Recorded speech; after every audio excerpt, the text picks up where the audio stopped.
काली क्रांति न सर्जक भूमि पुत्र भ्राता।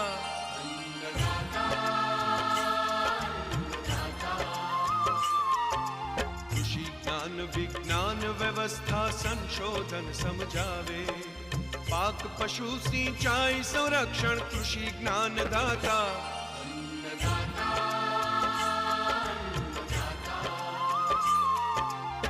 सर्जन गुजरात कृषि नु करवा अलख जगावे, अन्न सहस्त्र गणु उपजावे सौना सुखदाता।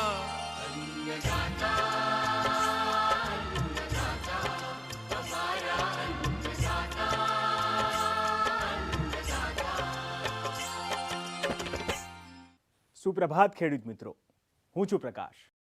गुजरातनो सौथी लोकप्रिय अने तमाम खेडूत भाईओना घरे जोवातो આપણા સૌનો ખાસ કાર્યક્રમ અન્નદાતામાં આપ સૌનું સ્વાગત છે। પ્રાચીન કાળથી માનવીની 3 જરૂરિયાતો કેન્દ્ર સ્થાને રહી છે અને તે છે અન્ન, વસ્ત્ર અને આવાસ। ન્યૂઝ 18 ગુજરાતીનો હેતુ પણ એ છે કે ખેડૂત ભાઈઓ કૃષિમાં ખૂબ સારો વ્યવસાય કરીને અઢળક કમાણી કરે। તો ચાલો આજના કાર્યક્રમના જાણી લઈએ મુખ્ય અંશો।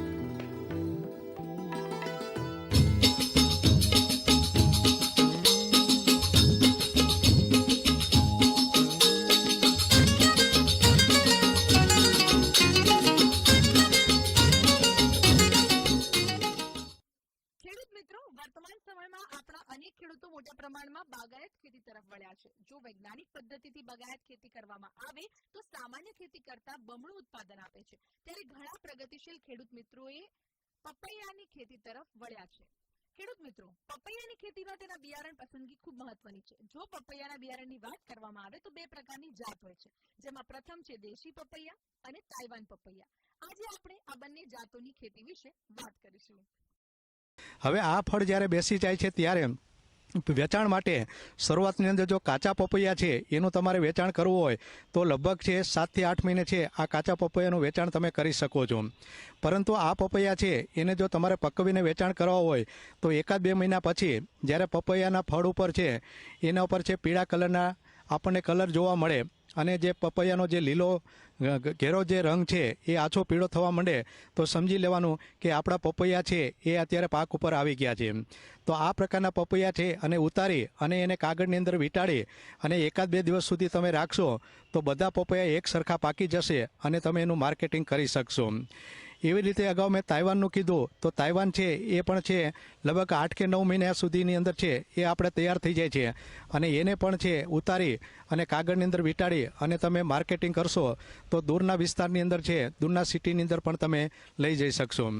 હવે ખાસ કરીને પપૈયાની ખેતીની અંદર છે અગાઉ મેં કીધું પ્રમાણે 2-3 બાબતો આપણે ખાસ ધ્યાનમાં રાખવાની છે। એક તો એવી જગ્યા કે જે પસંદ કરો કે જ્યાં નિતાર શક્તિ હોય। એટલે નિતાર શક્તિનો એટલા માટે ફરીથી તમને કહું છું કે ગમે એટલો તમારા પપૈયા સારા હશે અને જો જમીનની તમારી નિતાર શક્તિ ન હોય તો એ પપૈયા છે ગમે ત્યારે સુકાવાની શક્યતા છે। એટલે ખાસ કરીને પપૈયાની અંદર છે 2 થી 3 પ્રકારના રોગ આવે છે। એક આ મેં કીધું એ થડનો કોહવારાનો રોગ છે અને બીજો જેને આપણે અવારનવાર એને આપણે બાંડી કહીએ છીએ। એટલે બાંડી એટલે બીજું કાંઈ નહીં, એ વાયરસને લીધે આવતો એક રોગ છે અને વાયરસને લીધે છે ઉપરના પાન છે એ આપણે ટમેટી અને મરચીની જેમ છે એ કુકડાઈ જાય છે અને ધીમે ધીમે છે આખો છોડ છે એ કુકડામણ થઈ જાય અને એની અંદર છે ફળ બેસવાની શક્યતા ખૂબ ઓછી રહે છે અથવા તો જે ફળ બેસે છે એની સાઇઝ અને જે ગુણવત્તા છે એ ખૂબ જ એની અંદર નબળી હોય છે। તો આને આપણે જ્યારે કંટ્રોલ કરવાનો હોય છે ત્યારે શરૂઆતથી જ એને છે એને લઈ આવનાર છે આપણે કપાસની અંદર જે સફેદ માખી જેવો આવે છે એવો જ આની અંદર છે જીવજંતુ આવે છે એ આપણે વાયરસના છે એના વિષાણુઓને એક જગ્યાથી બીજી જગ્યાએ લઈ જાય છે। તો જ્યારે શરૂઆતની અંદર 2-3 મહિનાનો આપણે પપૈયાના થાય ત્યારે એને તમે શોષક પ્રકારની દવાનો છંટકાવ કરવાની શરૂઆત કરજો। પણ આ પ્રકારની શોષક પ્રકાર દવા છે એને શરૂઆતની અંદર હળવો ડોઝ તમે આપજો। જો વધારે ડોઝ આપશો તો ધીમે ધીમે તમારે ડોઝ છે એ વધારતા જવું પડશે। આ ઉપરાંત સમયાંતરે તમે એને આપણે દિવેલીને ખોડ છે એ પણ આપતા રહીજો, જેને લીધે પણ એ કંટ્રોલ થશે। ફક્ત તમે રાસાયણિક દવાનો છંટકાવ ન કરતા સાથોસાથ આપણે જે ખાટી છાશ છે અથવા તો ગૌમૂત્ર છે એનો પણ તમે છંટકાવ કરશો તો એને લીધે આ રોગને આપણે કંટ્રોલ કરી શકીએ છીએ.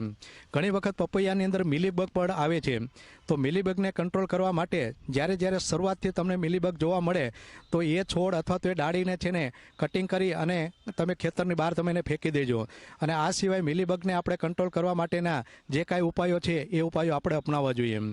હવે આપણે પપૈયાની આર્થિક એનું જો એલું જોઈએ તો સામાન્ય રીતે મેં કીધું પ્રમાણે 1 વીઘાની અંદર છે 6 બાય 6 ફૂટને અંતરે જો તમે વાવેતર કરો તો 1 વીઘાની અંદર લગભગ 500 થી 550 જેટલા ઝાડ આવશે. અને પપૈયાનું ઝાડ છે એ આપણે બધાએ જોયું છે કે અમુક ઝાડ ઉપર છે તો 4-5 કિલો પપૈયા હોય તો અમુકની અંદર છે 4 થી 5 પણ જેટલા પપૈયા પણ હોય છે. તો કહેવાનો અર્થ એ છે કે એક પપૈયાની અંદર છે જો એવરેજ 1.5 થી 2 મણ જેટલું ઉત્પાદન મળે અને 500 થી 550 જેટલા ઝાડ હોય તો 1 વીઘામાંથી આપણે આશરે 800 થી 1000 મણ જેટલા પપૈયા આપણે મેળવી શકીએ છીએ. હવે ભાવ વિશેની જો વાત કરીએ તો ક્યારેક પપૈયા છે એ 50 રૂપિયાના કિલો પણ વેચાતા હોય છે અને ક્યારેક 500 રૂપિયાના મણ વેચાતા હોય છે. પરંતુ જો આપણે એવરેજ કરીએ તો 150 કે 200 રૂપિયાની અંદર આપણા પપૈયા વેચાય અને 800 થી 1000 મણ જેટલા પપૈયા થતા હોય તો આ પપૈયા છે એ વીઘે આપણને આસાનીથી 1 લાખ રૂપિયા છે આપી શકે છે. આ સિવાય ઘણા બધા એવા પૂછતા હોય છે કે પપૈયાની અંદર વધારેમાં વધારે કેટલા પૈસા મળે. તો ખેડૂત ભાઈઓ, અગાઉ મેં કીધું એ પ્રમાણે બરોબર છે 50 રૂપિયાના મણે વેચી શકાય છે અને 500 રૂપિયાના મણે વેચી શકાય છે. આ 500 રૂપિયાના મણ જો તમે તમારી જાતે વેચો તો વીઘે 5 લાખ રૂપિયા પણ તમે કમાઈ શકો છો. તો કહેવાનો અર્થ એ છે કે બીજા ચીલા ચાલુ ખેતીમાંથી આપણે આવા બાગાયતી પાકો છે કે જેની અંદર આપણે વધારેમાં વધારે આર્થિક ઉપાર્જન મળતું હોય એવા 1-2 વીઘાને આપણે પ્રયત્ન કરવા જોઈએ.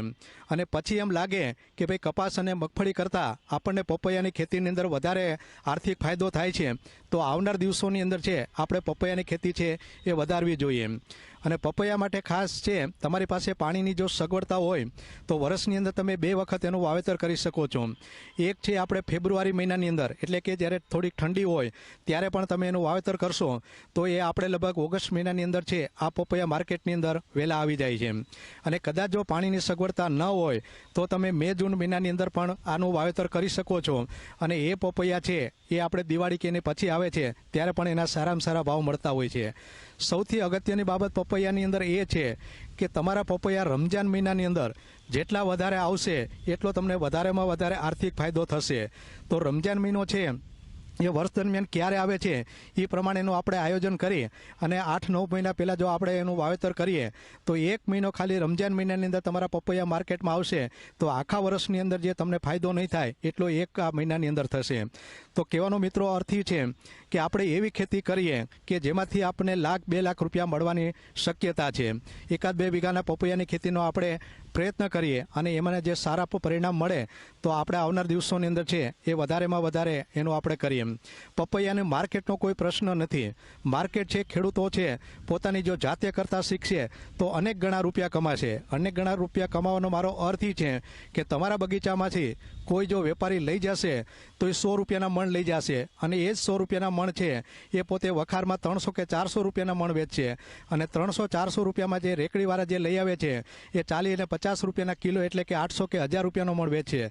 તો સૌથી અગત્યની બાબત ખેડૂતો આપણા માટે એ છે કે આપણા ખેતરમાં જે કાંઈ વસ્તુ તૈયાર થાય છે એનું આપણે જાતે વેચાણ કરતા શીખીએ તો આવનાર દિવસોની અંદર આપણી આવક ડબલ નહીં પણ તમારામાં તાકાત હોય એટલી ઘણી છે એ તમે એમાંથી કરી શકશો. તો વધારે માહિતી મેળવવા માટે આપ જૂનાગઢ કૃષિ યુનિવર્સિટીની અંદર અમારો સંપર્ક કરી શકો છો અને ધીમે ધીમે છે બાગાયતી ખેતી તરફ વળો જેને લીધે આપણા જે બધા પ્રશ્નો છે એ પ્રશ્નોનું નિરાકરણ પણ થઈ શકશે. દુનિયાભરમાં ફક્ત ભારતમાં જ ખેતીલાયક જમીન સૌથી વધુ છે. તેથી મિત્રો આપણે પણ ધરતી માતાને પ્રસન્ન કરીને અઢળક કમાણી દરરોજ કરવાની છે. અન્નદાતામાં મળીએ એક નાનકડા વિરામ બાદ. વિરામ બાદ શું છે આપના માટે ખાસ એ પણ જોઈ લો.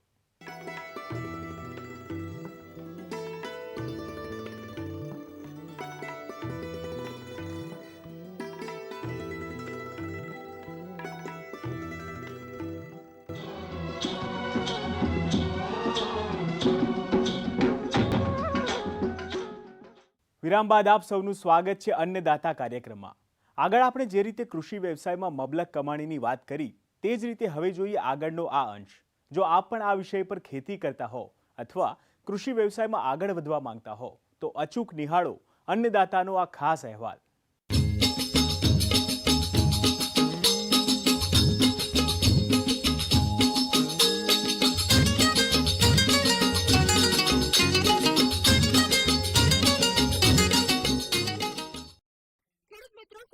દક્ષિણ ગુજરાતમાં ખૂબ મોટા પ્રમાણમાં નારિયેળની ખેતી જોવા મળે છે. સામાન્ય રીતે ખેતી મિત્રો આ ખેતી માટે જે નારિયેળની કલમ લગાવે છે તે નર્સરીમાંથી ખરીદતા હોય છે.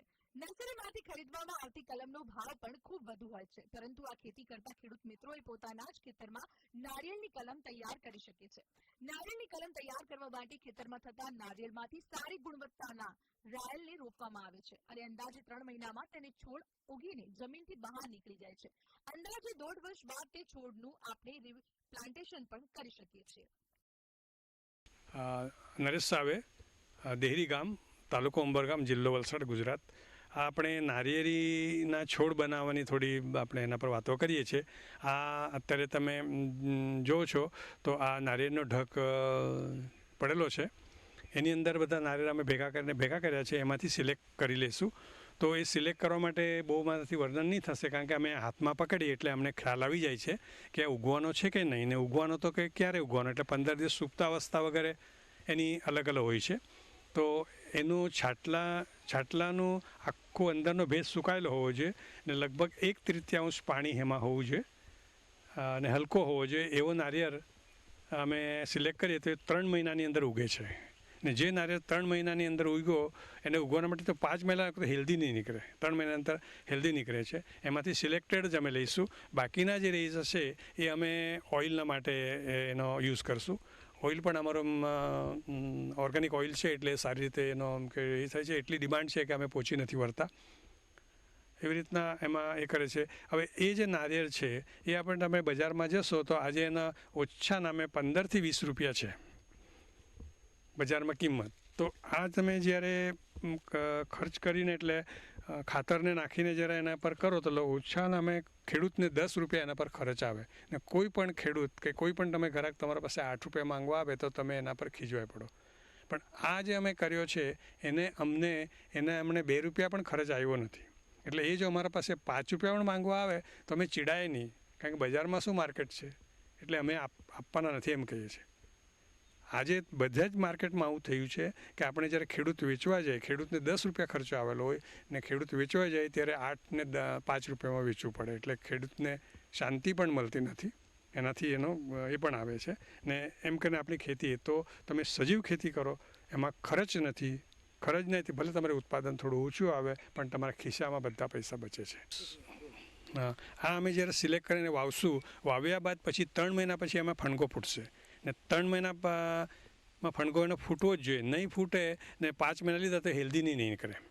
હવે 3 મહિના પછીથી પહેલાં 6 મહિના સુધી એ મોટું થાય ને 6 મહિના પછી એને એમ કે રોપવા લાયક તો રીપ્લાન્ટ તમે એને ઉખેડીને બીજા ઠેકાણે રોપી શકો. એનો પીરિયડ લગભગ 1.5 વર્ષ સુધીનો છે, કારણ કે એમાં સ્ટોરેજ ફૂડ માનું દૂધ તરીકે 1.5 વર્ષ સુધી એને ચાલે. એટલે તમે ઉખેડીને બીજે રોપો તો એને ઓછા નામે 40 દિવસ લાગે બીજા મૂળ ફૂટવાના માટે. તો એ શાના પર જીવે? તો એનું જે સ્ટોરેજ ફૂડ છે એના પર એ જીવતો હોય છે. એટલે તમે રીપ્લાન્ટ કરતી વખતે ઓછા નામે તમારે 1.5 વર્ષના અંદરનું છોડ હોવું જોઈએ. તો તમે એને હેલ્ધી છોડને સારી રીતે એને જીવાડી શકો ને 100% જીવશે. નહીં તો પછી એને તમને ખલાસ પણ થઈ જાય ને તમે એમાં એ ઝાડ ઉગશે નહીં, તમારે જીવશે નહીં. હા, આ જે અમે સિલેક્ટ કર્યા છે એમાં એ ઉગવાના નથી, કારણ કે એમાંનું એની અંદર નારિયેળ છે એટલે કોપરું છે જ ઓલરેડી, પણ એમાંનું પાણી સુકાઈ ગયું છે લેટ હોવાને કારણે કે તે નીચે આવ્યા નહીં કે નીચે પાડ્યા નહીં ને નીચેથી લેવા માટે કે થોડો એનો એ થયો છે. આવા એ કહી રહ્યા છે. કોઈ થોડા ડેમેજ પણ થઈ ગયા છે ને એની સાઇઝ પણ થોડી નાની છે. તો એ અમે બાજુ કરી દીધા છે, રિચેક કરી નાખ્યા છે. એ રિચેક અમારા મફત જવા નથી, એમાંથી અમે તેલ કાઢીશું. અમે આ બધા સિલેક્ટ કર્યા છે, સિલેક્ટ કરીને મોટા લીધા છે. એમાં બીજો સવાલ એમાં એ થાય છે કે મોટા નારિયેળ, પણ એમાં શું છે, આપણે એક દાખલો તરીકે જોઈએ તો દૂધીના બી કોઈ પણ મોટો દૂધી હોય કે નાનો બી સરખા જ હોય છે. ત્યારે આપણે નારિયેળ છે ને એ બી છે એકચ્યુઅલી. એટલે જે એમાં તમારે લૂંગમાં વધારે નારિયેળ આવે એમાં થોડું છાલ એનું પતલું હોય છે અંદર નારિયેળ સરખો જ હોય છે, એમાં બહુ ઝાઝો ફરક પડતો નથી. એટલે સિલેક્ટ કરતી વખતે તમે કરતી વખતે એનો છાટલું કેટલું પતલું છે એના પર ડિપેન્ડ કરશે, એટલે એનું અંદરનું બી કેવું છે. આ સિલેક્ટ કરેલું છે, આ પરફેક્ટ લગભગ આ 3 મહિનામાં ઉગી જ નીકળશે. આને સીધું એમ વાવવાનું હોય છે, કારણ કે આપણે નર્સરી કરીએ છીએ અને નર્સરીમાંથી બહાર મોકલવા માટે સીધું કરે તો એના જે મૂળ છે ને એ છટલામાંથી સીધા નીચે જાય છે, એટલે એનું છટલું અને પેલું એનું ફળ છે એ પેલા રોપા જોડે અને જે પીલા જોડે સખત હોય છે, તો એના માટે સારું પડે છે. એમ તો આપણે આમ એની પોઝિશન જ્યારે નેચરલ પદ્ધતિ પ્રમાણે નીચે પડે ઉગે તો એ જલ્દી થાય છે અને હેલ્ધી પણ થાય છે, પણ આપણે ટ્રાન્સપોર્ટિંગ કરવા માટે બહુ તકલીફ પડે, એટલે એને બધા ઊભા જ રોપવામાં આવે છે. ને પૂરું આ નારિયેળ ઢંકાયેલું હોવું જોઈએ. જેવી રીતના અહીંયા આપણે જુઓ છો તો આખું ઢંકાયેલું હોય છે, એટલે એમાંથી એને 3 મહિનામાં પીલો નીકળી આવે છે. એમાં ખાતર કે એવું તેવું નાખવાની જરૂર નથી, પણ તમે આપણી જમીન જરા ભભરી હોય છે કે ખાસ કરીને ચોમાસામાં જ બધા લોકો રોપતા હોય છે નવા છોડ, તો તે વખતે આપણે કાઢતી વખતે તકલીફ નહીં આવે ને એને પણ ધક્કો નહીં લાગે. એને ખાતરની ખાસ જરૂર પડતી નથી, કારણ કે એના પાસે સ્ટોરેજ ફૂડ છે.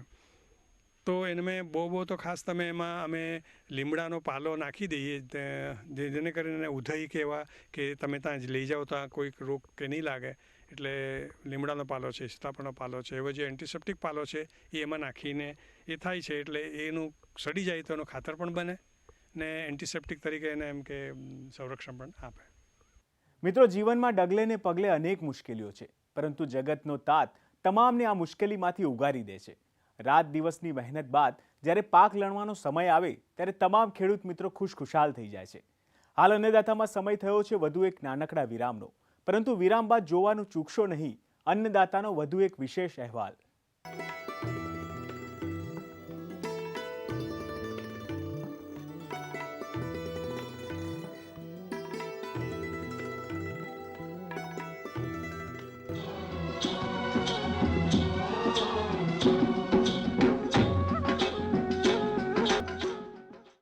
વિરામ બાદ ફરી આપનું સ્વાગત છે અન્નદાતામાં. ખેડૂત મિત્રો, ચાલો હવે જોઈશું કાર્યક્રમમાં આગળ શું છે આપના માટે ખાસ.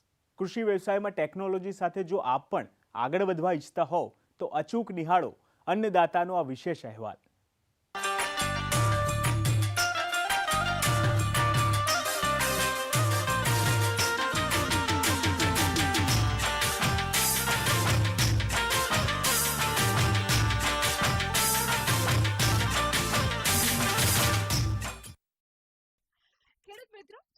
શરૂઆત થઈ ગઈ છે, ત્યારે આજે આપણે સંજીવ ખેતી વિશે માહિતી મેળવીશું.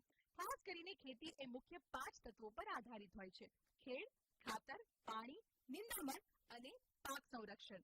સંજીવ ખેતીમાં આ 5 તત્વો ખૂબ મહત્વના છે, ત્યારે ચાલો આપણે આ 5 તત્વો વિશે માહિતી મેળવીએ. ખેડૂત મિત્રો, પ્રકૃતિ અને પર્યાવરણ બચાવની જવાબદારી જે છે આજે ખેડૂતો ઉપર છે. આજે રાસાયણિક ખાતરોએ જે ખેડૂતના મિત્રો છે એમને મારવાનું શરૂ કર્યું છે.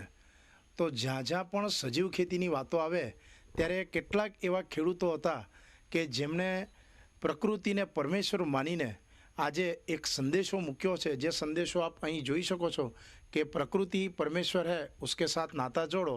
તો એમના જે અનુભવો હતા એ આજે એમના પુત્રો પણ અપનાવે છે અને એમના ખેતરની અંદર કોઈ પણ જાતનું રાસાયણિક ખાતરનો ઉપયોગ થયો નથી. એમણે જે પ્રકારે કહ્યું છે કે આપણો અધિકાર જો ફળ પર હોય તો બાકીનો જે જમીનનો અધિકાર છે તે પાંદડા, ફૂલ અને ઝાડ ઉપરથી પડતી કચનારો છે. એ જ કચરો કોવાય છે ને એમાંથી ખાતર બને છે અને એમાંથી અળસિયા જેવા જે ખેડૂતના મિત્રો છે એ જમીનને ફળદ્રુપ બનાવે છે. તો આજે જ્યાં રાસાયણિક ખાતરો જે છે એ ખેડૂતના મિત્રો માટે જીવલેણ સાબિત થયા છે, ત્યારે સજીવ ખેતી તરફ વળવાનો જે વારો છે એને અપનાવીને એક સારું જીવન જીવવાનો મોકો ખેડૂત લઈ શકે છે અને એક સારું ઉત્પાદન પણ મેળવી શકે છે. તો આવી વાડીઓની મુલાકાત લઈને સજીવ ખેતી કયા પ્રકારે કરી શકાય તે પણ આપણે જાણી શકીએ છીએ. તો આવો અન્નદાતાની અંદર એક એવો કાર્યક્રમ નિહાળીએ કે જેમાં માત્ર પ્રકૃતિને પરમેશ્વર માનીને ખેતી કરવામાં આવી છે. રાજેશ પાવસ્કર સાથે અન્નદાતા માટે ન્યૂઝ 18માં આ એક ખાસ કાર્યક્રમ આપના માટે છે, જેમાં સજીવ ખેતીને એક પરમેશ્વર સમજીને આગળ વધવાનો કોઈએ અનુભવ કર્યો છે? મારું નામ નરેશ ભાસ્કર સાવે, ગામ દેહેરી, ઉંબરગામ તાલુકો, વલસાડ જિલ્લો, ગુજરાત. આ જે પ્રકૃતિ પરમેશ્વર એ જે પપ્પાનું જે વાક્ય હતું, એટલે પ્રકૃતિ આપણને શું શું નથી આપતી એના પર એ છે. તો એમાં આ જે ખેતી પર તમે કહો છો, તો આ ખેતી, કોઈ પણ ખેતી 5 મુદ્દા પર થાય છે. 5 મુદ્દા કયા? તો એક ખેડ, ખાતર, પાણી, નિંદામણ ને પાક સંરક્ષણ. આ 5 ને 5 મુદ્દા આપણને આ પ્રકૃતિ એટલે કુદરત કેવી રીતના મદદ કરે છે તે હું ટૂંકમાં તમને કહું. હવે ખેડ, અહીંયા ખેડ કોણ કરે છે? છેલ્લા 50 થી 60 વર્ષથી અમે બિલકુલ ખેડ કરી નથી. કોણ ખેડ કરે? તો અળસીઓ. 1 એકરને તમે 3 વર્ષ એને ડિસ્ટર્બ નહીં કરો, કોઈ રાસાયણિક ખાતર કંઈ નહીં નાખો, તો 1 એકરની અંદર 4 થી 5 લાખ અળસિયા પેદા થઈ જાય છે. એની પોતાની મેળે બહારથી લાવવાની જરૂર નથી. એ એક અળસિયો 24 કલાકની અંદર એને 2 કારણના માટે જમીનના ઉપર આવવું પડે છે. ને સંપૂર્ણ આવવા સિવાય એ 2 કારણો થતા નથી. ને સંપૂર્ણ આવે તો પક્ષી જેવા બહુ એના શત્રુ છે એને ખાઈ જાય છે, એટલે તરત જ ટર્ન લઈને બીજો હોલ કરે. 24 કલાકની અંદર 10 થી 12 વાર આવે ને ઉપર આવીને પાછો જાય, એટલે ઓછા નામે 20 થી 22 હોલ થાય છે. ને ખાલી 90 દિવસનું જ ચોમાસું હોય ને 4 લાખ જ અળસિયા હોય તો 72 કરોડ ને 20 લાખ છિદ્ર 1 એકરની અંદર થઈ જાય છે. ને એ પોતાના 1.5 ગણી માટી ખાય ને બહાર ફેંકે છે. 1 લાખ એટલે 1 ટન, 4 લાખ એટલે 6 ટન માટી ઉપર નીચે કરે છે. ને એ જ્યારે હોલ પાડે છે ત્યારે એ ડ્રિલિંગ કરતો નથી, પંચિંગ કરે છે. તે એની અંદરના જે તંતુમૂળ છે, એની અંદરના જે જીવાણુ છે, એને જરા પણ હાનિ પહોંચતી નથી. એટલી કુદરતે એના માટે એ કર્યું છે. બીજું, તમે પછી બીજો પ્રશ્ન આપણે ખાતર. પપ્પા હંમેશા કહેતા હતા કોઈ પણ ખાતર કોઈ પણ ઝાડનો ખોરાક નથી, એ જમીનનો ખોરાક છે. એ જમીને સ્વીકારવો જોઈએ. જમીન ક્યારે સ્વીકારશે? એ જમીન જીવતો હશે તો, એમાં અસંખ્ય અળસિયાને એવા જીવાણુ હશે તો એ સ્વીકાર્યું.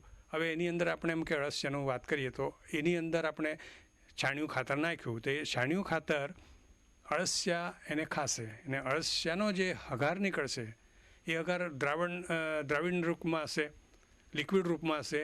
એ એના તંતુમૂળ લેશે અને એ પાન પર મોકલશે. ત્યાં ગર્ભગ્રહણ ક્રિયાથી એનું રૂપાંતર થશે.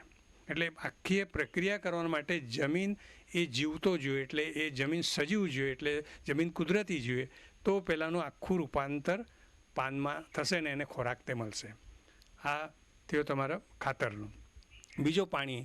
પાણી જેટલું જમીનને માટે કે આપણના માટે જીવન જરૂરી છે, એટલું વધુ પડતું પાણી એને ઘાતક છે. જ્યાં પાણી ભરાઈ જાય છે, તળાવમાં ઝાડ ઉગતું નથી. જંગલ ક્યાં વિકસે છે? તો ડુંગર પર વિકસે છે. ત્યાં 1 કે 2% જ માટી છે, બાકી પથ્થર છે. પણ ક્યાં વિકસેલું છે? તો ડુંગર પર. તો એને પાણી નથી જોઈતું, મોઇશ્ચર જોઈએ છે, વરાપ જોઈએ છે. તો એ ક્યાં? તો ડુંગર પર મળે છે. જ્યાં પાણી ભરાઈ જાય છે ત્યાં બિલકુલ મળતું નથી. આ પાણી એટલું બધું એ છે કે તમે પાણી આપવાનો શબ્દપ્રયોગ આપણે કરીએ છીએ ને, એ પણ એ કહેતા ગલત છે. પાણીની સુવિધા કરો, એને જોઈએ એટલું લે. આપણે કોણ આપનાર? એ તો. બીજો પ્રશ્ન આપણે નિંદામણ. નિંદામણ તો દુશ્મન સમજીને કાઢી નાખો એમ કહીએ છીએ, પણ નિંદામણ એ પણ 2 કારણના માટે છે. નિંદામણ તો એ વરદાન છે. નિંદામણના 2 કારણ કયા? નિંદામણ કેમ ને ક્યાં ઉગે? ક્યાં ઉગે? તો જ્યાં સનલાઇટ પડે છે ત્યાં ઉગે. કેમ ઉગે? તો જમીન પર સનલાઇટ પડવો નહીં જોઈએ. જમીન પર સનલાઇટ એટલે કેમ નહીં પડવો જોઈએ? તો જમીનની અંદર જે તંતુમૂળ છે ને એના બેક્ટેરિયા છે, જે અળસિયા જેવા, એને સૂર્યપ્રકાશ ભાવતો નથી. એને કામ કરવાના માટે જમીનના ઉપલા થર પર આવવું જોઈએ, ઓક્સિજન નાઇટ્રોજન લેવા માટે. એ ક્યારે આવશે? એના પર છાયું હશે તો જ આવશે. એટલે જ્યાં તડકું પડે છે, જ્યાં સનલાઇટ પડે છે, ત્યાં આ મૂળિયા ઉપર આવતા નથી. એટલે એના પર નિંદામણ ઉગી નીકળે. એટલે નિંદામણ ઉગ્યું એટલે છાયું પડી ગયું. એટલે આપણે શું કરવાનું? નિંદામણ ક્યાં ઉગે છે તેનું કારણ શોધવાનું. ક્યાં ઉગે? તો જ્યાં સનલાઇટ પડે છે. તો આપણે એવી રીતના વાવેતર કરવું જોઈએ કે એના પર સનલાઇટ પડવું નહીં જોઈએ. એના માટે આપણે મિશ્ર પદ્ધતિ છે, શાકભાજીમાં છે, આ પણ આપણે કરી શકીએ. જે એક દાખલા તરીકે આપણે એમ કે રીંગણા રોપ્યા, તો રીંગણાને તો લગભગ 7-8 મહિના લાગે થવાના માટે. 3 મહિના પછી એ સ્ટાર્ટ થઈ જાય. તો 3 મહિનામાં થનારા પાકો છે, આપણે ફૂલકોબી છે, પાનકોબી છે, પાલક છે, નહીં કંઈક કરો તો તમે મગ નાખો. એ મગ 3 મહિનાનો પાક છે, 1 મહિનામાં વધી જાય છે અને 2 મહિના સુધી એમાં મગ તમે નાખો તો મગનો એક દાણો 5 ગ્રામ જમીનમાં નાઇટ્રોજન ફિક્સ કરે છે. તો એ આપણે 1 એકરની અંદર લગભગ નાખ્યા હોય તો 40,000 દાણા એમ ઉગે છે, તો 250 કિલો લગભગ એમાં નાઇટ્રોજન મળે છે. મગ મળે અલગ, એનો બાયોમાસ મળે અલગ. એટલે કુદરત શું નથી આપતું? આપણે ખાલી ફળ ને બીના અધિકારી છે, બાકી બધું ધરતી માતાને પાછું જ આપ્યું. તો બહારથી કંઈ લાવવા પડતું નથી. છેલ્લા 50 થી 60 વર્ષ અમે બહારથી એક ટણકલું પણ લાવ્યા નથી, પણ અહીંથી ફક્ત ફળ ને બી અમે બહાર મોકલીએ છીએ, બાકી બીજું બધું પાછું ધરતી માતાને આપી દઈએ છીએ, કંઈ લાવવા પડતું નથી. ત્રીજો અને ખાસ એટલે પાક સંરક્ષણ. પાક સંરક્ષણ એ જીવસ્ય જીવનમ, એક જીવ બીજા જીવને ખાય છે. તો આપણે શું કરીએ, એમાં છે તે જોઈએ તો 12,50,000 જાતિ પ્રજાતિ છે ને તેમાં 1% જ જે વનસ્પતિને ખાઈને છે, બાકીના બધા નોનવેજ. મગ મળે અલગ, એનો બાયોમાસ મળે અલગ. એટલે કુદરત શું નથી આપતું? આપણે ખાલી ફળ ને બીના અધિકારી છે, બાકી બધું ધરતી માતાને પાછું જ આપ્યું. તો બહારથી કંઈ લાવવા પડતું નથી. છેલ્લા 50 થી 60 વર્ષ અમે બહારથી એક ટણકલું પણ લાવ્યા નથી, પણ અહીંથી ફક્ત ફળ ને બી અમે બહાર મોકલીએ છીએ, બાકી બીજું બધું પાછું ધરતી માતાને આપી દઈએ છીએ, કંઈ લાવવા પડતું નથી. ત્રીજો અને ખાસ એટલે પાક સંરક્ષણ. પાક સંરક્ષણ એ જીવસ્ય જીવનમ, એક જીવ બીજા જીવને ખાય છે. તો આપણે શું કરીએ, એમાં છે તે જોઈએ તો 12,50,000 જાતિ પ્રજાતિ છે ને તેમાં 1% જ જે વનસ્પતિને ખાઈને છે, બાકીના બધા નોનવેજ છે, આપણા મિત્ર છે. આપણે સ્પ્રે કરીએ છીએ તો આપણા મિત્ર જ બની છે. એ ફંગસ છે, એ વનસ્પતિને ખાય છે અને ફંગસ ખાનારા પેલા મિત્ર છે. તો આપણે શું કરીએ, એને જ સ્પ્રે કરીને મારી નાખીએ છીએ. અન્નદાતા કાર્યક્રમ વિશે વધુ વિગત જાણવા આપ અમને અમારા નિયત સરનામા પર પત્ર વ્યવહાર દ્વારા સંપર્ક કરી શકો છો. અન્નદાતા, news 18 Gujarati, A101 commerce house 5, corporate road, Prahladnagar, Ahmedabad 380051. તો આજની કૃષિ જ્ઞાનની સફરને અહીં જ સમાપ્ત કરીશું. આવતીકાલે ફરી મુલાકાત કરીશું કૃષિની નવી જાણકારીઓ સાથે. ત્યાં સુધી મને આપશો રજા. નમસ્કાર.